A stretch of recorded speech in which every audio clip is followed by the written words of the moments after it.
कल हमने जो एक टर्म सीखी थी that was only the maximum stock की कैलकुलेशन हमने सीखी थी और इसके अलावा हमने कुछ पास्ट पेपर क्वेश्चंस देखे थे। आखिरी क्वेश्चन जो हम देख रहे थे that was question 4 aroma hubs. जी कोई सवाल कल के लेक्चर से, किसी कैलकुलेशन से, एनी क्वेश्चन?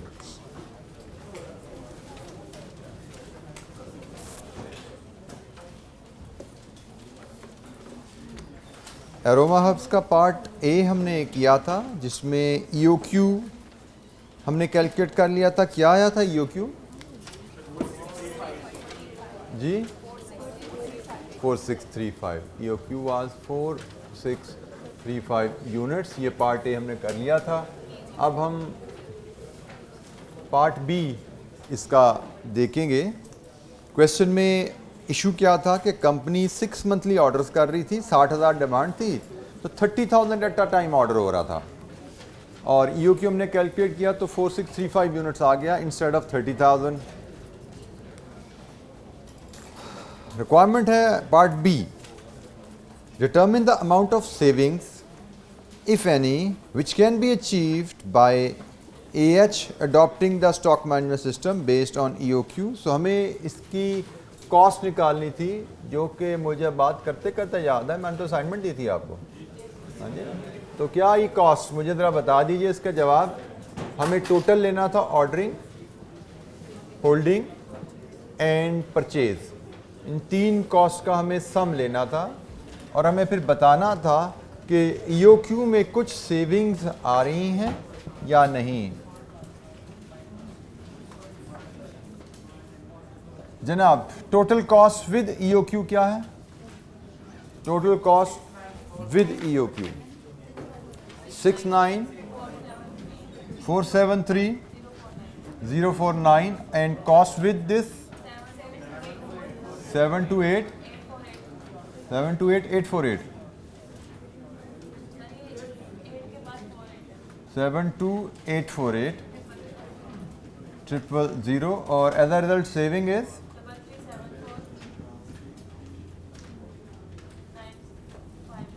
951। ये हमारी सेविंग विद EOQ आ रही है। इसमें जो चीज़ आपने कैप्चर करनी थी कि आपकी होल्डिंग कॉस्ट में सेफ्टी स्टॉक का जिक्र भी किया गया है। नोट नंबर 7 में उसने बताया है कंपनी के पास buffer stock equal to 15 days भी है। तो बफर स्टॉक का मतलब आपका जो एवरेज स्टॉक यहाँ पे निकलना था, अगर मैं सिर्फ एवरेज स्टॉक की कैलकुलेशन आपसे शेयर कर लूँ, इस केस में जैसे एवरेज स्टॉक आपका आना था ऑर्डर साइज बाय 2 और 15 डेज की यूजेज का बफर स्टॉक, तो 60,000 आपकी टोटल रिक्वायरमेंट है। साल में कितने दिन हैं कुछ बताया इसने? 60,000 कितने दिन है साल में? 360 इंटू 15, ये आपका बफर स्टॉक आना था। तो एवरेज स्टॉक आपका होता है order size by 2 plus buffer या सेफ्टी स्टॉक इस केस में, जिसको फिर आपने CH से मल्टीप्लाई करके annual holding cost of inventory लेनी थी। Company is maintaining buffer stock in this case. Buffer stock यहाँ पे भी 15 दिन का आना था, बफर स्टॉक यहाँ पे भी 15 दिन का आना था। बफर स्टॉक की पॉलिसी में कोई चेंज नहीं है, आप EOQ को फॉलो करें या आप करंट ऑर्डरिंग पॉलिसी के साथ चलें। सो ये cost, total cost with EOQ, total cost with current policy and the saving if we move towards EOQ। जी जनाब, एनी क्वेश्चन? कोई दिक्कत इन कैलकुलेशन में किसी बच्चे को आई हो? कोई सवाल? जी क्वेश्चन 4 में कल हमने EOQ देखा था, ये टोटल कॉस्ट असाइनमेंट थी आपकी। अच्छा जरा क्वेश्चन 5 पे आइए। ऑटम 15 क्वेश्चन 7 है। Choco king limited. रिक्वायरमेंट है पहला EOQ इकोनॉमिक ऑर्डर क्वांटिटी और सेकंड रिक्वायरमेंट है डिस्काउंट आ गया है, तो बताइए डिस्काउंट हमें एक्सेप्ट करना है या नहीं करना। सप्लायर ने, वेंडर ने, सप्लायर ने हमें डिस्काउंट दिया है, तो क्या हमें डिस्काउंट लेना चाहिए या नहीं लेना चाहिए? तो पहले पार्ट में EOQ लेंगे और दूसरे पार्ट में total cost under the option EOQ and discounts वाला ऑर्डर साइज। हमें टोटल कॉस्ट को कंपेयर करना है। पढ़िए ज़रा डाटा चोको किंग का। Question 5 choco king. अच्छा जी, सबसे पहले पार्ट में हमें EOQ इस्टेब्लिश करना है और EOQ का फार्मूला है 2DCO/CH। तो हम इनकी 1 बाय 1 वैल्यूज़ असर्टन करें। अगर यहाँ पे वर्किंग में D annual demand, annual demand किस की, चॉकलेट की या कोको पाउडर की? बेसिक इंग्रेडिएंट्स, चॉकलेट तो हमारी फिनिश प्रोडक्ट है, EOQ रॉ मटेरियल के लिए निकाला जाता है। कोको पाउडर जो हम सप्लायर से ख़रीद रहे हैं उसकी बात हो रही है कि उसके लिए हमें EOQ लेना है। तो हमें कोको पाउडर की एनुअल डिमांड चाहिए। एनुअल डिमांड कोको पाउडर की कितनी है, उसके लिए उसने इंडिकेशन दी है कि आपने 80,000 किलो चॉकलेट बेचनी है और चॉकलेट में 90% कोको पाउडर होता है। लेकिन नोट नंबर 2 में वो बता रहा है कि 4% जितना आप प्रोसेस में डालते हो उसका 4% लॉस भी हो जाता है। इसका मतलब आप तो ख़रीदोगे ज़्यादा, वो आप प्रोडक्शन में डालोगे, उसमें 4% लॉस होके इतना कोको पाउडर प्रोडक्शन में रह जाएगा। ये तो वो कोको पाउडर है जो प्रोडक्शन में फिनिश गुड का हिस्सा रह जाता है, और ये होता है इनपुट का 96%। तो यहाँ से निकाल लीजिए 75,000 kg, ये आपका D है। आपका D कोको पाउडर आप 75,000 खरीदेंगे। इसको अगर आप समझना चाहो रिवर्स में जाके, आप 75,000 कोको पाउडर लोगे, इसका 4% लॉस हो जाएगा, तो जितना बचेगा वो है कितना, शायद 72,000। और उसने हमें यही कहा है कि आपका जो कोको पाउडर है वो चॉकलेट का 90% होता है। तो चॉकलेट का 90% 72 है। यही उसने हमें कहा कि अगर हम चॉकलेट का 90% 72 कोको पाउडर यहाँ पे चाहते हैं तो उसके लिए हमें 75,000 कोको पाउडर ख़रीदना पड़ेगा। 75 ख़रीदेंगे प्रोडक्शन में डालने के लिए, 4% नुकसान हो जाएगा, बाकी 96% चॉकलेट का हिस्सा बन जाएगा। और चॉकलेट का हिस्सा बनेगा 72,000 किलो, जो कि हम देख सकते हैं 80,000 का 90% है। ये इस इक्वेशन से हमने 75,000 की वैल्यू असर्टेन की। हमारे यहाँ D एनुअल डिमांड, हमें जो कोको पाउडर ख़रीदना है वो सालाना 75,000 है। नीचे मैंने आपको सिर्फ उसकी एक्सप्लेनेशन के लिए कैलकुलेशन दी, otherwise D is equal to 75,000 हमने ऊपर कैलकुलेट कर लिया। जी एनी क्वेश्चन, कोई सवाल? फिर हमें CO चाहिए। CO होती है variable cost per order. CO हमारी होती है वेरिएबल कॉस्ट पर ऑर्डर। उसके लिए हमें इंफॉर्मेशन दी गई है नोट नंबर 3 की पहली bullet, annual variable cost of procurement office, purchase department की वेरिएबल कॉस्ट सालाना जो है वो 6 मिलियन है। और इस 6 मिलियन में टोटल जो ऑर्डर्स प्रोसेस होते हैं वो 120 हैं। सो 6 मिलियन रुपए वेरिएबल कॉस्ट इनकर करके 120 ऑर्डर आप प्रोसेस कर रहे हो, तो कॉस्ट पर ऑर्डर क्या आई? 50,000। यहाँ पे आपने ख्याल रखना है, उसने आपको कहा वेरिएबल कॉस्ट जो है डिपार्टमेंट की वो 6 मिलियन है। वो आपको ये भी कह सकता था टोटल कॉस्ट 6 है, इसमें से वेरिएबल X% है। तो हमने वेरिएबल कॉस्ट उठानी है, वेरिएबल कॉस्ट पर ऑर्डर लेनी होती है। तो total variable cost of the department divided with total orders processed by the department, यहाँ से हमें वेरिएबल कॉस्ट पर ऑर्डर मिल जाती है। फिर हमें एक कंपोनेंट चाहिए CH, जो कि होता है holding cost per unit for 1 year. और यहाँ पे हमारा जो यूनिट है वो kg है, तो इसका मतलब CH से मुराद होल्डिंग कॉस्ट पर kg फॉर 1 ईयर, 1 kg को 1 साल तक रखने की होल्डिंग कॉस्ट। तो उसके उसने 2 कंपोनेंट हमें बताए हुए हैं। नोट नंबर 3 का बुलेट 2 स्टोरेज एंड हैंडलिंग है और अदर कैरिंग कॉस्ट है। स्टोरेज एंड हैंडलिंग 20 रुपये पर kg है पर मंथ, और अदर कैरिंग कॉस्ट 5 रुपये पर kg है पर मंथ। हमें तो सालाना चाहिए ना, तो 20 जमा 5, ये टोटल 1 kg को 1 महीना रखने का खर्चा है, ज़रा 12 कर दो, तो ये इट कम्स टू ₹300 पर kg पर ईयर। तो हमारी तमाम इंफॉर्मेशन जो EOQ के लिए चाहिए वो कंप्लीट है। D भी आ गया, CO भी आ गया, CH भी आ गया। इन तीनों इंफॉर्मेशन को यूज़ करके हम अब EOQ ले सकते हैं।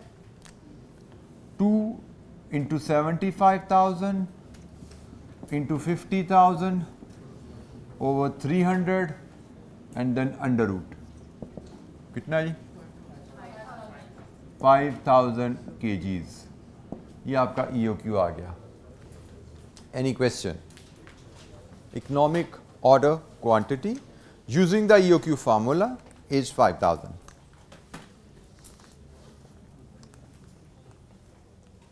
जी जनाब, कोई सवाल? जी बेटा आपका उसने कहा कि आप जो इनपुट करते हो प्रोडक्शन में उसमें से 4% नुकसान हो जाता है। इसका मतलब आपके फिनिश गुड्स में कितने परसेंट मटेरियल जाता है? 96%। फिनिश गुड्स में 96 जाता है। इसका मतलब जो फिनिश गुड्स में 72,000 kg जा रहा है वो आपके इनपुट का 96 है। 72,000 फिनिश गुड्स में जा रहा है, वो क्लियर है। 80,000 फिनिश गुड्स है, उसका 90% आपका कोको पाउडर 72 जा रहा है और वो 72 इनपुट का 96 है। तो 96 है तो 100 क्या हुआ? हमने तो 100 परचेज करना है ना। 100 परचेज करेंगे 75,000, उसका 96 जो है वो फिनिश गुड का हिस्सा रह जाता है। EOQ में जो हम D बना रहे होते हैं ना, वो तो एनुअल परचेज रिक्वायरमेंट होती है। D से मुराद होती है एनुअल परचेज रिक्वायरमेंट। हम 75 खरीदेंगे, प्रोडक्शन में डालेंगे तो 72,000 हमारा फिनिश गुड का हिस्सा बन जाएगा। ये 72,000 आप देख सकते हैं, 80,000 का 90%। ये रिलेशनशिप यहाँ मेंटेन हो रहा है। आप इसको देखना चाहो एक और अंदाज से इस वैल्यू को, तो आप ऐसे भी इसको देखना चाहो, अगर आपको इस तरह समझ आती है कि आपका 80,000 का 90% आपका फिनिश गुड में कोको पाउडर है जो कि 72,000 है और 72,000 जो है वो आपकी इनपुट का 96% है, तो 100 क्या हुआ? 75,000। इसका मतलब आपको इतना परचेज करना है प्रोडक्शन में डालने के लिए। ये प्रोडक्शन में डालोगे, 4% लॉस होने के बाद 72 प्रोडक्शन में बाकी बच जाएगा जो कि आपकी रिक्वायरमेंट है। आपने फिनिश गुड्स चॉकलेट 80,000 kg बनानी है जिसमें 72,000 कोको पाउडर होना चाहिए और 72,000 कोको पाउडर आपका 4% लॉस के बाद बचेगा। इसका मतलब 75,000 कोको पाउडर आप खरीद के फीड करोगे, 75,000 खरीद के फीड करोगे, 4% लॉस हो जाएगा, बाकी 72,000 बचेगा जो आपके 80,000 चॉकलेट का 90% है। This is what you have been told. जी कोई सवाल? जी ये बेसिक परसेंटेजेस से जो प्ले ऑफ है ये आपके कॉस्ट एंड मैनेजमेंट अकाउंटिंग में काफ़ी फ्रिक्वेंटली यूज होगा। So you need to have good grip on these play off with the percentages कि जब हमने परसेंटेजेस को एडजस्ट करके वैल्यूज़ डिटरमिन करनी है तो आपको अच्छी इन पे कमांड होनी चाहिए। आपका जो QM में आपने ये सब्जेक्ट ये कैलकुलेशन काफ़ी डिटेल में पढ़ी होती हैं, लेकिन अगर किसी बच्चे को थोड़ा सा भी इसमें गैप हो, डाउट हो, तो make sure you specifically target this skill. अगर आपको गैप है तो स्किल को ख़ास तौर पर टारगेट करके शार्प कर लीजिएगा। इसको अपना लेस एफर्ट के साथ कैरी ना कीजिएगा, क्योंकि ये आपकी स्किल जो है ये परसेंटेज से डील करना ऑलमोस्ट हर टॉपिक में आगे आने वाली है। आप जितने भी टॉपिक पढ़ने वाले हैं हर टॉपिक में ये स्किल आने वाली है जिसमें आपको परसेंटेजेस की एडजस्टमेंट से वैल्यूज़ वर्कआउट करना आना चाहिए। ये जो वर्किंग हमने परफॉर्म की, इस तरह की वर्किंग आपके अगले हर टॉपिक में आपको नज़र आने वाली है। मेरा ख्याल है शायद ही कोई टॉपिक बचे आगे जिसमें यह वर्किंग आप को ना करनी पड़े। सो मैं फिर रिपीट कर रहा हूँ, किसी बच्चे को अगर परसेंटेजेस के डील करने में कोई दिक्कत है तो you may like to focus it more. Generally ये परसेंटेज में जनरली बच्चों को कुछ वीकनेस रह जाती है, तो उसके लिए आई वुड एडवाइस कि आप बेशक अगर आपके पास QM का अगर सब खास कोई चैप्टर होता है तो उससे रिलेटेड को 10, 15, 20 एक्टिविटीज़ उसमें से रिवाइज कर लीजिएगा। तो आपकी ज़रा थोड़ी सी अगर कोई कमी हो, कोई दिक्कत हो, मुझसे आगे शेयर कर लीजिएगा, but this activity will be needed a lot. अच्छा जी, नेक्स्ट पार्ट, वेंडर ने डिस्काउंट ऑफर किया अगर आप मिनिमम 7,500 का ऑर्डर करें, 2% डिस्काउंट है। इसका मतलब अब हमें दो ऑर्डर साइजेस को कंपेयर करना है, दो ऑर्डर साइजेस को कंपेयर करना है। एक 5,000 यूनिट्स का जो EOQ है, 1,07,500 का जिस पे डिस्काउंट मिलना है, और इन दोनों ऑर्डर साइजेस के लिए हम annual cost of purchase, ordering and holding ये कैलकुलेट करेंगे और फिर टोटल कॉस्ट को देख के फैसला करेंगे कि what we have to recommend. यहाँ पे भी आपको ख्याल रखना है, company is maintaining buffer stock. Note number 4 calculate कीजिए ये कॉस्ट, एक एक कॉस्ट कैलकुलेट करते जाइए, मुझे बताते जाइए, and then will see what should be our decision. ये तमाम कॉस्ट आप खुद कैलकुलेट करेंगे। किसी बच्चे को कॉस्ट की कैलकुलेशन में कोई दिक्कत तो पूछिएगा, एक एक वैल्यू आप कैलकुलेट करें, हर बच्चे के रजिस्टर पर चाहिए तमाम वैल्यूज़ मुझे। टोटल 6 वैल्यूज़ हैं जो आपको कैलकुलेट करनी है। ये जब यहाँ पे परचेज कॉस्ट निकालते होंगे, यहाँ पे भी रॉ मटेरियल ही लेंगे? जी रॉ मटेरियल की ही लेंगे बेटा, जो डी एनुअल डिमांड जो रॉ मटेरियल ख़रीदना है उसी की परचेज कॉस्ट, 75,000 kgs की परचेज कॉस्ट एक आज या कल में आप दे दीजिएगा, ठीक है। मैंने फरहान से रिक्वेस्ट की है कि जो मैंने एक्टिविटी आपसे कहा थोड़ा सा आपको फैसिलिटेट करने के लिए परसेंटेजेस में ग्रॉसिंग अप या इस तरह की जो वैल्यूज़ एडजस्ट करके निकालना, इस तरह की activity he will share with you a home assignment on the Google classroom, जिसकी लिंक आपको भेजा हुआ है, उस पर असाइनमेंट ये आपसे शेयर कर लेंगे। तो तमाम बच्चे कोशिश करें उस असाइनमेंट को परफॉर्म कर लें, क्योंकि ये एक्टिविटी बड़ी क्रिटिकल है। आलमोस्ट हर सवाल में 2-3 नंबर की वर्किंग इस की मिलनी है। ओवरऑल एग्ज़ाम में क्वेश्चन में आप कह सकते हैं 8-10 नंबर हमें सिर्फ इस स्किल के ऊपर मिल जाते हैं, या अगर ये स्किल हमारी अच्छी नहीं होगी तो 8-10 नंबर हम लूज़ कर जाएंगे। So Farhan will provide you इंशाअल्लाह with some assignment on this area. Rupees in 1000 में चलें तो परचेज़ आपकी 5000 के साथ 45,000 है, और यहाँ पे 44,100 है। ऑर्डरिंग कॉस्ट 750 है, और यहाँ पे 500 है। होल्डिंग कॉस्ट 1350 है, यहाँ पे 1725 है। सम कीजिए 47,100 और ये 325। तो हमें डिस्काउंट लेना चाहिए, क्योंकि डिस्काउंट लेने में फ़ायदा है। हमारी रिक्वायरमेंट थी whether the offer of the vendor may be accepted, the answer is yes. Vendor की offer should be accepted as it will result in cost saving. Discount की ऑफ़र एक्सेप्ट करने से हमें कॉस्ट सेविंग मिलेगी, सो हमें vendor supplier की offer accept करनी चाहिए। किसी वैल्यू की कैलकुलेशन में किसी स्टूडेंट को कोई डाउट हो पूछिए। Make sure you are able to perform all the calculations assigned in the class. Class में आपको जो टाइम दिया जाता है, इस टाइम का फ़ायदा उठाया कीजिए। अपने हाथ से चीज़ें जितनी आपकी गुजरेंगी उतना ज़्यादा आपका कॉन्फिडेंस बिल्ड होगा। अच्छा जी, क्वेश्चन नंबर 7 पे आइए ज़रा। क्वेश्चन नंबर 7 पे स्प्रिंग 12 क्वेश्चन 1 और लिमिटेड। इसकी रिक्वायरमेंट है whether evaluate whether OL should avail the quantity discount from the vendor. पढ़िए ज़रा डाटा। क्वेश्चन है whether OL should avail the discount. हमने सिनेरियो में पढ़ा था कि जब भी डिस्काउंट का सवाल आए तो सबसे पहला स्टेप क्या होता है? EOQ। सबसे पहले हम EOQ कैलकुलेट करते हैं, और उसके बाद जो हमारा EOQ आएगा उस ऑर्डर साइज़ उसको लेके, और वो ऑर्डर साइज़ जिस पे डिस्काउंट मिलता है मतलब 5000, उन ऑर्डर साइज़ को हम फिर कंपेयर कर लेते हैं किस ऑर्डर साइज़ पे कॉस्ट कम है इन्वेंट्री की। तो first step is to calculate EOQ।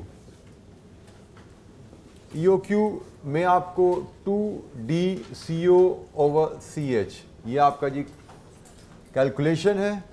D demand, हम EOQ बात कर रहे हैं किस प्रोडक्ट के? टायर्स के। डिमांड हमारी है जी 200,000 पेयर्स। ये जी हमारी डिमांड है जी 200,000 pairs. CO cost per order, एक ऑर्डर देते हैं उसकी कॉस्ट क्या है? 8 + 3। ऑर्डरिंग कॉस्ट 8000 है और डिलीवरी कॉस्ट पर ऑर्डर 3000। और हमने पढ़ा था ऑर्डरिंग कॉस्ट से मुराद cost of placing an order and carriage inward. So 8 + 3 8,000 plus 3,000 हमारी ऑर्डरिंग कॉस्ट इज ₹11,000 पर order. Then CH holding cost, एक पेयर को 1 साल तक अपने पास रखने का खर्चा। उसने हमें बताया है पहले टेबल में ऊपर, following data relating to a pair of tyre, एक पेयर का डाटा उसने गिवन है। कॉस्ट ₹1,000 है। Storage cost based on inventory 80 है, storage cost is part of holding cost. Insurance cost based on average inventory 60 है। ये दोनों वैल्यूज पर पेयर हैं। सो CH में आपकी 80 स्टोरेज कॉस्ट भी आएगी, 60 आपकी इंश्योरेंस कॉस्ट भी आएगी। इंश्योरेंस कॉस्ट भी आपकी होल्डिंग कॉस्ट का हिस्सा होता है। Store keeper salary, this is not variable. Store keeper salary fixed होती है। हम तो होल्डिंग कॉस्ट में सिर्फ पर यूनिट कॉस्ट जहां आती है वेरिएबल वो लेते हैं। तो ₹8 जो है ये एब्जॉर्ब्ड ओवरहेड में जा रही है, ये तो फिक्स्ड ओवरहेड है, इसको हम नहीं शामिल करते। Cost incurred on final quality check at the time of delivery, ₹10 per unit ये मैयर की गई है। Normally cost incurred on final quality check, ये जो टर्म इस्तेमाल की जाती है फिनिश गुड्स की क्वालिटी चेक है, कि फिनिश गुड्स की जो प्रोडक्शन होती है उसकी क्वालिटी चेक की कॉस्ट है। इसका भी ऑर्डरिंग कॉस्ट से या होल्डिंग कॉस्ट से कोई ताल्लुक नहीं है, इसको भी हम छोड़ेंगे। थोड़ा नीचे जाएं तो नोट नंबर 1 हमें पढ़ना है कि जी ऊपर जो ₹1,000 कॉस्ट दी गई है उसमें ₹100 ओवरहेड एब्जॉर्ब्ड शामिल है। और एक नोट पढ़ना है हमें 5, rate of return on investment in inventories 15%। तो होल्डिंग कॉस्ट में एक आपकी स्टोरेज कॉस्ट गई, एक आपकी इंश्योरेंस कॉस्ट गई, और एक इसमें फाइनेंस कॉस्ट जानी है। फाइनेंस कॉस्ट भी होल्डिंग कॉस्ट का हिस्सा होता है। तो बाकी कॉस्ट जो हमने देखी, store keeper salary that is not variable, छोड़ दिया। Cost incurred on final quality check that relates to finish goods that is not holding, that is not ordering, छोड़ दिया। फाइनेंस कॉस्ट कैसे निकालते हैं? Purchase price into finance rate. तो हमारी purchase price क्या है पर पेयर ऑफ टायर? हमारी purchase price per pair of tyre है 900। उसने कॉस्ट ₹1,000 लिखी, लेकिन साथ नीचे नोट में बता दिया इस ₹1,000 में ₹100 ओवरहेड एब्जॉर्ब्ड शामिल है, तो हमारी परचेज प्राइस नहीं है। हमने फाइनेंस कॉस्ट का फार्मूला क्या सीखा था? फाइनेंस कॉस्ट से मराद एक यूनिट की परचेज प्राइस इनटू फाइनेंस का रेट। तो परचेज प्राइस हमारी 900 है, फाइनेंस का रेट कितना है?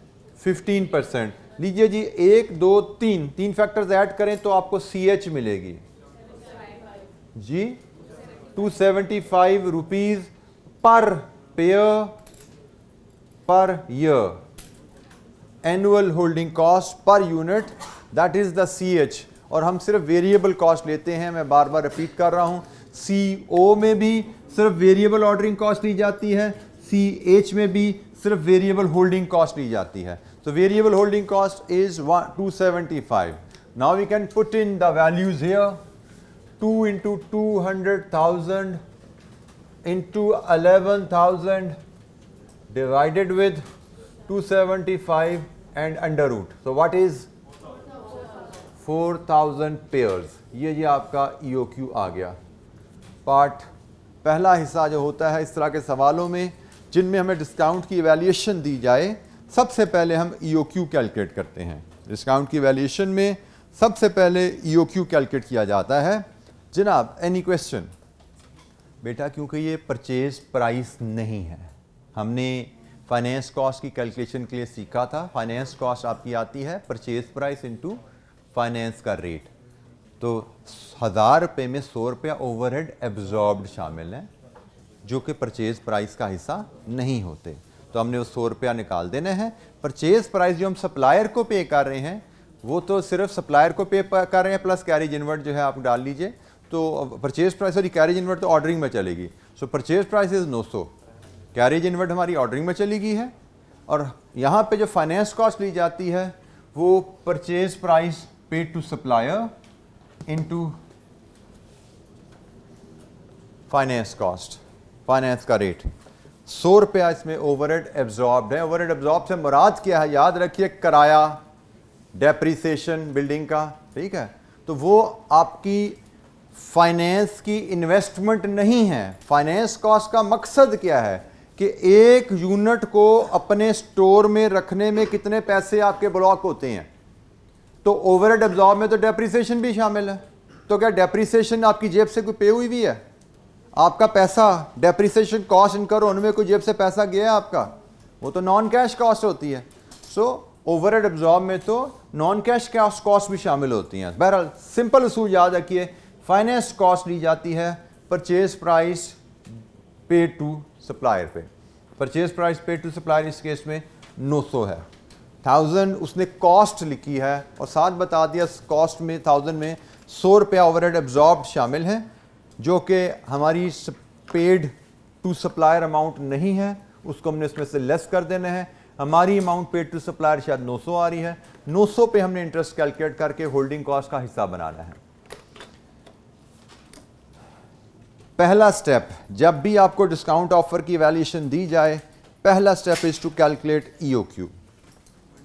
अच्छा, अब हमें कंपेयर करना है। हमने ईओक्यू ले लिया, अब हमें कंपेयर करना है कि टोटल कॉस्ट ईओक्यू पे क्या आती है अंडर दीज 3 हेड्स,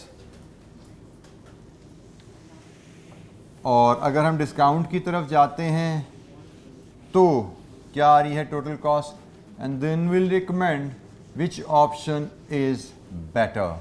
हमारे पास जो 2 ऑप्शन बन रही हैं, एक 4000 ईओक्यू और एक डिस्काउंट किस साइज में मिल रहा है जी, 5000।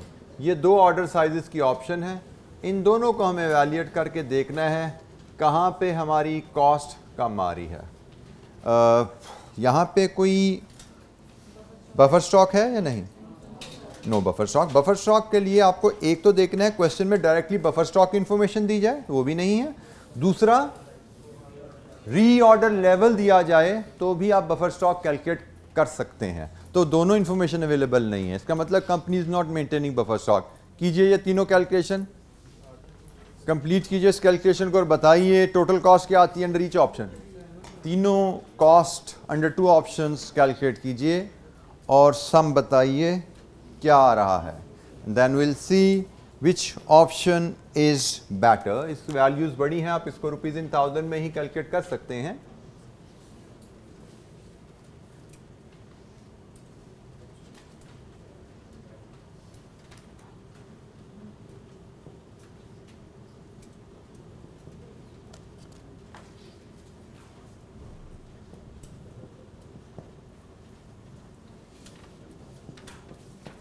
रुपीज इन 1000 में these are the probably final values. देखिएगा, मेक श्योर हर स्टूडेंट ये वैल्यूज कैलकुलेट कर सके। किसी वैल्यू की कैलकुलेशन में कोई दिक्कत हो पूछिएगा। तो बात राउंडिंग ऑफ है, कोई मसला नहीं। वैसे राउंडिंग ऑफ करने की जरूरत नहीं होती। जब 1000 में जा रहे हो ना तो फिर आप फुल राउंड ऑफ कर दिया करें, 678 कर दें, कोई इशू नहीं।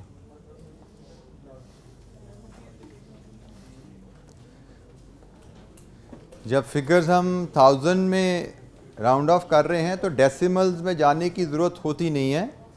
आप फिगर्स को राउंड ऑफ कर देंगे, डेसिमल में मेंशन ना करें। नॉर्मली हम मिलियंस में जब वैल्यूज़ लेते हैं, मिलियंस में, तो हम 2 डेसिमल तक फिगर्स एक्सप्रेस करते हैं। रुपीज़ में वैल्यूज़ हों तो भी डेसिमल लगाने की ज़रूरत नहीं है वैल्यूज़ के साथ। 1000 में फिगर्स हैं तो भी नॉर्मली हम डेसिमल यूज़ नहीं करते एज अ हैबिट। मिलियंस में फिगर हो तो हम 2 डेसिमल यूज़ करेंगे जी।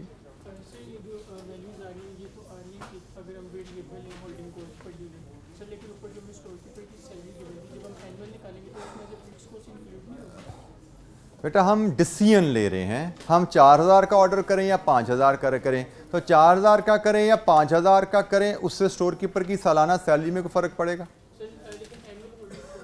सालाना सैलरी में कोई फ़र्क पड़ेगा? अगर सालाना सैलरी में फ़र्क नहीं पड़ेगा, लेट्स अज्यूम वो 100 रुपये सैलरी है, 100 रुपये इधर ऐड कर दो, 100 रुपये इधर ऐड कर दो, हमारे डिसीजन में फ़र्क पड़ेगा? हमने तो फैसला देना है ना, तो ये 100 रुपया ना भी ऐड करें तो भी फैसला वही, ऐड कर दें तो भी फैसला वही है।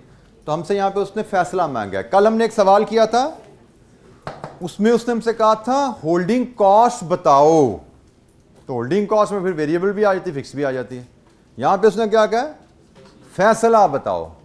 तो फैसले के लिए हमें उस कॉस्ट की जरूरत नहीं है, फिक्स कॉस्ट की। फिक्स कॉस्ट उधर भी यही है, इधर भी यही है, जो मर्जी ऑर्डर कर दें वो तो बदलनी ही नहीं है। तो जो कॉस्ट बदलनी नहीं है उसको छोड़ भी दे तो कोई हर्ज नहीं पड़ता। हमें फैसला देना है, तो फैसला देने के लिए हम वो कॉस्ट ले रहे हैं जो फैसले से बदल रही हैं।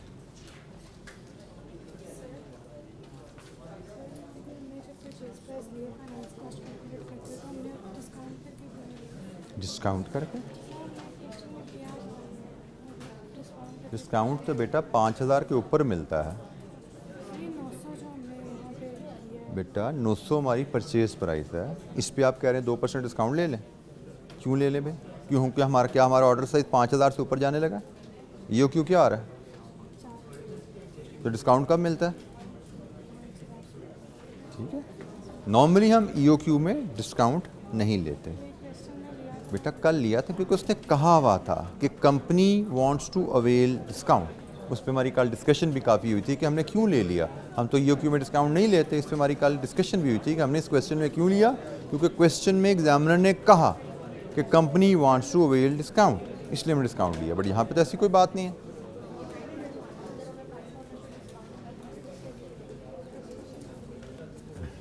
जी, सर इसमें 97 प्लस मतलब 3% डिस्काउंट ले रहे हैं।